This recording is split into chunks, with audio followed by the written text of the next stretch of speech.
Iqlaab, super easy.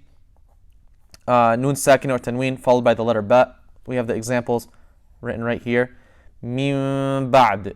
Min ba'd. So notice my lips. When I make Iqlaab, my lips are barely touching. I'm not saying min ba'd, I'm saying min ba'd. My lips are barely touching, okay?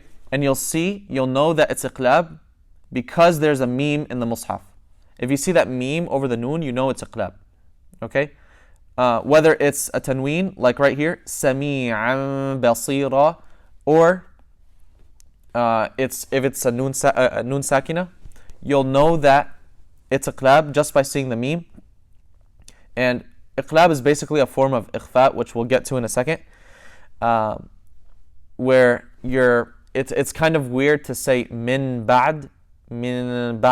So we transition to a soft meme. That's why it's called Iqlaab, flipping, because you're flipping the noon sakina or Tanween to a soft meme to make it easier to pronounce that ba, mim ba'd.